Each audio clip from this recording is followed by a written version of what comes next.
Vous êtes-vous déjà demandé pourquoi certaines femmes mariées finissent par chercher de l'attention en dehors de leur relation? C'est une vérité que beaucoup d'hommes ne parviennent pas à voir. Il ne s'agit pas d'une faiblesse ni d'un défaut moral. Il est profondément lié à la nature humaine et aux tentations. Mais qu'est-ce qui fait vraiment franchir cette ligne à une femme mariée? Et pourquoi ça semble souvent si facile? Alors, qu'est-ce qui pousse une femme mariée à chercher quelque chose au-delà de son mariage? S'agit-il de trouver l'excitation ou est-ce quelque chose de plus profond?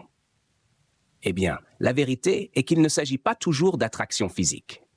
C'est généralement un besoin psychologique qui commence petit mais se développe au fil du temps. La vraie raison, c'est souvent l'intimité émotionnelle qu'elle a perdue. Au début d'un mariage, tout est frais. Les conversations sont fluides, le lien est fort et on se sent vu et entendu. Mais au fil du temps, la vie a tendance à changer. Les longues conversations significatives deviennent routinières. Des discussions sur l'épicerie, les factures et les tâches ménagères. La passion se transforme en obligation et c'est là que le sentiment d'invisibilité commence à s'infiltrer. Si vous appréciez ce contenu jusqu'à présent, profitez-en et dites un grand merci. Cela aide vraiment la chaîne à se développer. Et n'oubliez pas de vous abonner pour plus de conseils qui peuvent transformer votre façon de voir le monde et la vie. C'est dans ces moments de négligence émotionnelle que le danger commence. Une femme commence à se sentir inaperçue et son subconscient commence à chercher la validation ailleurs. Ce n'est pas toujours fait exprès, mais c'est une réaction naturelle au manque d'intimité émotionnelle.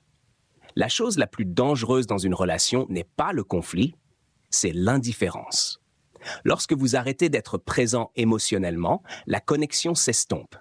Et quelque chose qui autrefois ressemblait à un lien fort commence à ressembler plus à un souvenir lointain. Ça commence petit, un simple bonjour d'un inconnu, une conversation avec quelqu'un qui écoute vraiment. Un moment où elle se sent vue, intéressante, même désirée. Soudain, cette petite interaction est comme de l'oxygène après des années d'étouffement. Le mariage comporte des responsabilités, prévisibilité, stabilité. Mais c'est la stabilité même qui tue souvent l'étincelle. Les psychologues appellent cela l'effet de réchauffement. C'est l'idée que la nouveauté alimente le désir. Les gens, hommes et femmes, sont attirés par l'excitation de l'inconnu.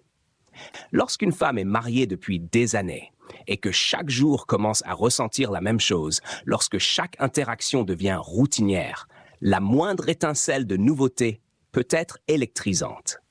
Ce n'est pas qu'elle n'aime pas son mari. Ce n'est pas qu'elle est une mauvaise personne. C'est qu'elle a perdu le frisson d'être désirée. Nous nous sentons le plus vivants lorsque nous sommes amoureux. Mais l'amour ne consiste pas seulement à être ensemble. Il s'agit d'être choisi, encore et encore. Quand une femme se sent persécutée, quand elle a l'impression de détenir le pouvoir sur le désir d'un homme, elle renoue avec une version d'elle-même qu'elle pensait être partie depuis longtemps. La version plus jeune d'elle-même, celle qui se sentait confiante et attirante sans essayer. Même si elle n'a jamais l'intention de franchir les lignes, elle pourrait se retrouver plus proche d'eux. Parce que dans ces moments fugaces, elle se sent à nouveau vivante. Une autre raison pour laquelle certaines femmes mariées deviennent sensibles à la validation externe est la perte de leur identité sociale. Après le mariage, beaucoup de femmes commencent à se sentir comme si elles n'étaient plus des individus. Elles sont l'épouse de quelqu'un, la mère de quelqu'un, une gardienne, un fournisseur. Leur identité passe de qui je suis à qui je suis pour les autres. Avant son mariage, elle était un mystère. Une personne avec des rêves, des passions et des intérêts. Mais après le mariage, elle se définit souvent par ses rôles. Épouse, mère, soutien, celle qui garde tout ensemble. Bien que ces rôles soient beaux, ils peuvent aussi être restrictifs. Si une femme ne se sent plus comme elle-même, elle peut commencer à chercher des interactions qui l'aident à se sentir séparée de ses rôles. Et parfois, cette interaction prend la forme d'un autre homme. L'esprit trouve toujours un moyen de justifier ce qu'il a déjà décidé. Personne ne se réveille un jour et dit « Je crois que je vais tromper mon mariage aujourd'hui ». Ce n'est pas comme ça que ça marche. Quand une femme mariée commence à se livrer à des comportements à risque émotionnel ou physique, cela ne se produit pas tout d'un coup. Il s'agit d'un processus lent et drainant, qui se justifie souvent profondément dans son esprit, longtemps avant de se manifester dans sa vie réelle. La vérité est que le poids de la culpabilité commence petit, mais devient inattendu, presque inaperçu. Et si quelqu'un peut se convaincre que ce qu'il fait n'est pas vraiment mal, alors il n'a plus besoin de porter ce poids. Alors, comment cela se produit-il? Comment les femmes mariées rationalisent-elles le franchissement de cette ligne? Au début, tout semble innocent. Juste un peu d'attention. Quel mal y a-t-il? Je ne fais que lui parler. Ce n'est pas grave. Ce n'est pas comme si je mentais. Je profite de l'instant. Le cerveau humain est un maître de la tromperie. Si quelque chose se sent bien, mais va à l'encontre des valeurs morales de quelqu'un, le cerveau trouve des excuses pour franchir la ligne. Les psychologues appellent cela la dissonance cognitive, la tension qui se produit lorsque nos actions contredisent nos croyances. Et quand cette tension devient trop forte, le cerveau change de réalité pour se protéger. La personne la plus facile à tromper est vous-même, comme le disait un jour Richard Feynman. Donc, une femme qui était autrefois entièrement fidèle commence à jouer à des jeux mentaux. Elle minimise ses actions. C'est juste du flirt. Ce n'est pas comme si je faisais quoi que ce soit. Elle rejette la faute sur moi. Si mon mari m'accordait plus d'attention, je n'aurais pas besoin de ça. Elle le compartimente. Cela n'a rien à voir avec mon mari. C'est juste quelque chose de distinct pour moi. Mais voici le problème. Plus elle justifie, plus elle va loin. Pour beaucoup de femmes mariées, la première trahison n'est pas physique, il est émotionnel, et c'est ce qui le rend si dangereux. Avec la tricherie physique, les lignes sont claires. Il n'y a pas de zone grise en embrassant, en couchant avec ou en étant physiquement intime avec un autre homme. Mais la trahison émotionnelle, c'est là que les choses deviennent troubles. Des textos tard le soir, des conversations qui vont plus loin qu'elles ne devraient l'être. Elle partage ses difficultés personnelles avec un autre homme plutôt qu'avec son mari. Au début, elle se dit « c'est juste émotionnel ». Il n'y a pas de problème à parler. Si cette vidéo vous semble logique, dites merci et abonnez-vous à la chaîne. De cette façon, vous ne manquerez rien de ce qui va arriver. Mais l'intimité émotionnelle est puissante. Lorsqu'une femme partage ses pensées, sentiments et émotions avec un autre homme, elle commence déjà à se déconnecter de son mari. Une trahison n'est pas toujours un acte physique. Le moment où vous commencez à garder des secrets de votre partenaire, vous avez déjà franchi la ligne. C'est le vrai danger. Parce que lorsque les émotions sont profondément impliquées, les limites physiques commencent à s'effondrer. La justification « je mérite cela ». La dernière et la plus dangereuse des rationalisations est « je mérite ce sentiment ». À ce stade, une femme ne voit plus ses actions comme douteuses. Dans son esprit, elles sont justifiées. J'ai tant sacrifié pour ce mariage. Je mérite de me sentir bien à nouveau. Il m'a ignoré pendant des années. S'il ne se soucie pas de moi, pourquoi le ferais-je? Je suis fidèle depuis si longtemps. Et où cela m'a-t-il mené? À quoi bon? C'est le point de non-retour.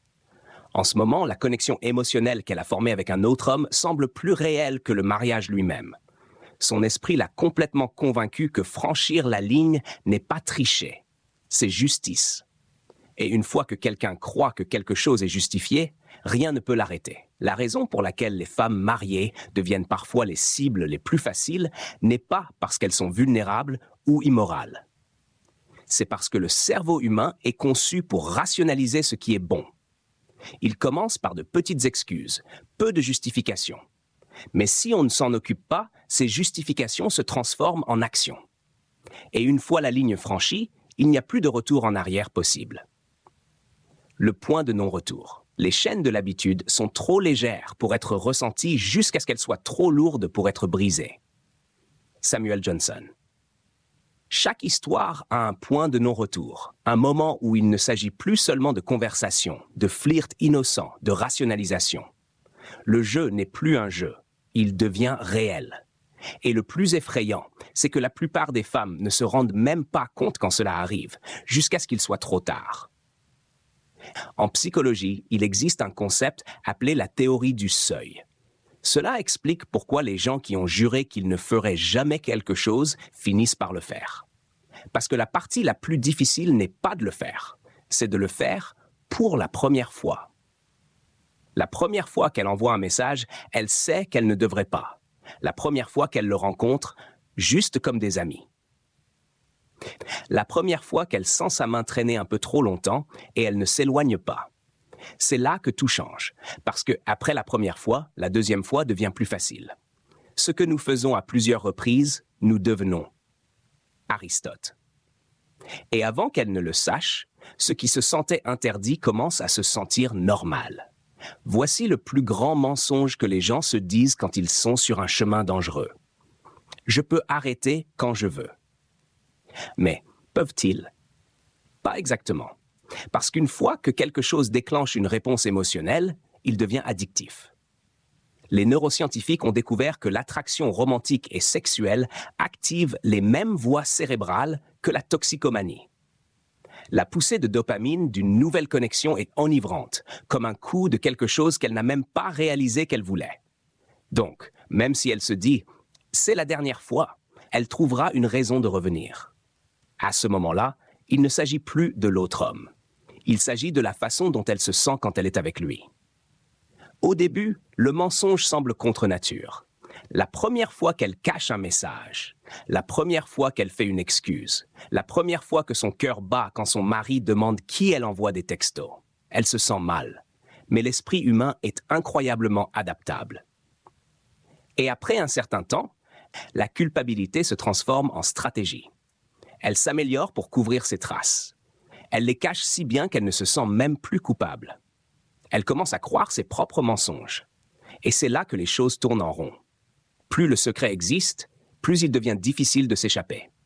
Elle peut se dire « je vais finir ça la semaine prochaine, le mois prochain, bientôt ». Mais les semaines se transforment en mois. Et quand elle réalise qu'elle est prise au piège dans sa propre toile, il est trop tard. Voici le dernier changement qui se produit dans l'esprit d'une femme lorsqu'elle est allée trop loin. Elle cesse de voir son mariage comme sa relation principale.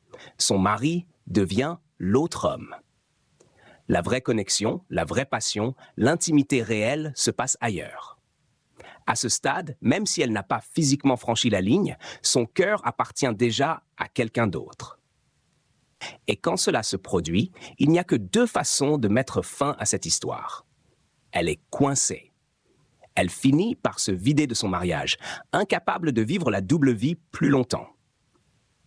Alors pourquoi certaines femmes mariées sont-elles les cibles les plus faciles? Ce n'est pas parce qu'ils veulent tricher. Ils veulent ressentir quelque chose qu'ils ont perdu. Et une fois qu'ils le trouvent, se vider semble impossible. Non pas parce qu'elles n'aiment pas leur mari, mais parce qu'elles se sont convaincues que ce qu'elles ont trouvé est quelque chose dont elles ne reviendront jamais. Et une fois que cette croyance s'installe, rien ne sera plus jamais pareil. Donc, si vous comprenez cette vérité, vous avez le pouvoir. Le pouvoir de voir ce que les autres ratent. Le pouvoir de lire entre les lignes. Le pouvoir de reconnaître les signaux silencieux avant qu'ils ne deviennent irréversibles. Et avec cette connaissance, vous ne serez plus jamais aveugle au jeu. Et avant de terminer, je tiens à vous remercier pour avoir regardé jusqu'ici. Si vous avez aimé le contenu, n'oubliez pas de vous abonner à la chaîne et laisser votre commentaire, parce que je veux vraiment savoir ce que vous pensez de tout cela. À bientôt dans la prochaine vidéo.